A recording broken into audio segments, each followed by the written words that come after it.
ఒక్క నిమిషం, నేను చెప్పేది జాగ్రత్తగా వినండి. నా జీవితంలో జరిగిన సంఘటన ఎవరి జీవితంలో అయినా వస్తే అలాంటి పరిస్థితి వచ్చినప్పుడు దయచేసి దోహదపడద్దు, అది నేను కోరుకుంటున్నాను. అసలు ఏం జరిగిందంటే, జీవితంలో నాకు ప్రతిదీ అపజయమే. జీవితంలో నేను వేసే ప్రతి అడుగు అది నాకు అపజయం కిందకే వస్తుంది. పట్టింది బంగారం అన్నట్టు నాకు పట్టింది ఒక మట్టి ముద్ద. అలా సాగిపోతున్న నా జీవితంలో 2016 వచ్చే నాటికి సిచ్యువేషన్ బాగా క్రిటికల్ అయింది.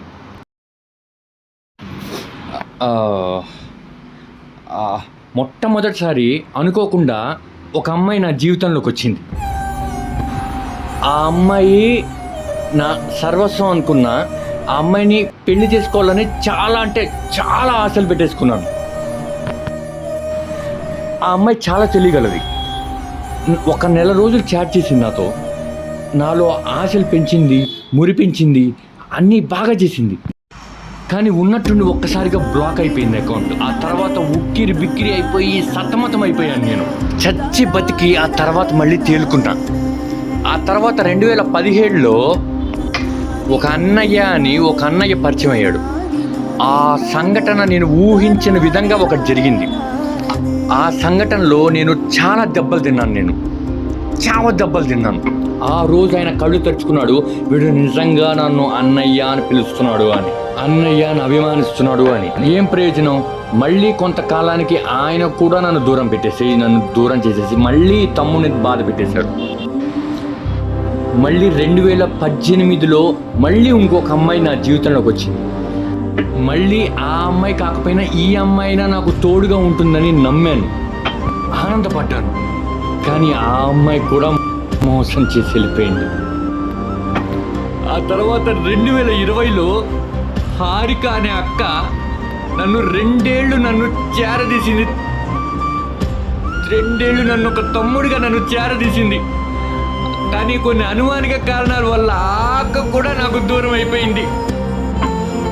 2023లో మూడో అమ్మాయి జీవితంలోకి వచ్చింది. మళ్ళీ ఈసారి ఈ అమ్మాయి పెళ్లి చేసుకుంటానని మాట కూడా ఇచ్చింది.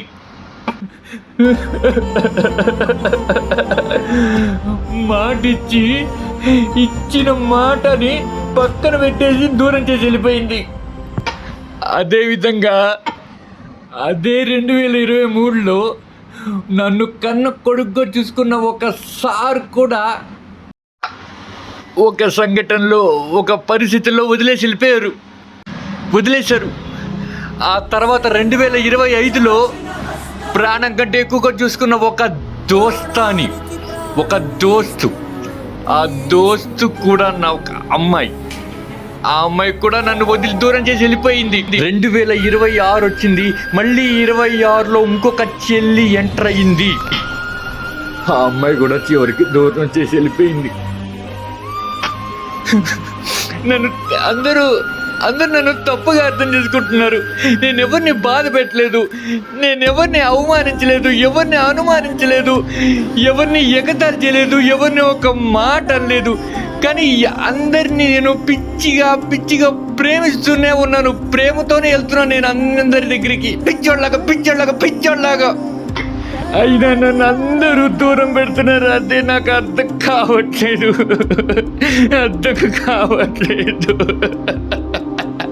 సమాధానం కావాలి.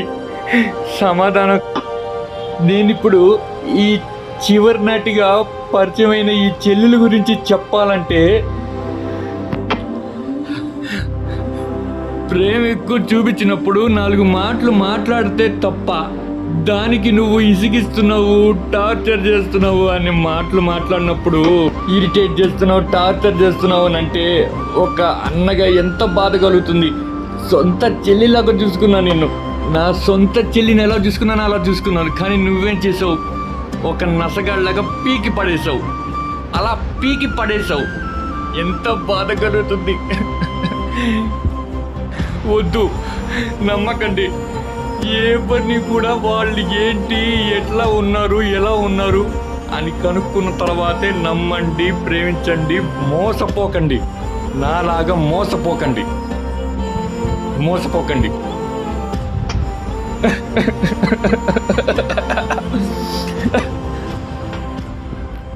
ఇట్లు అభిషేక్ గాడేపల్లి.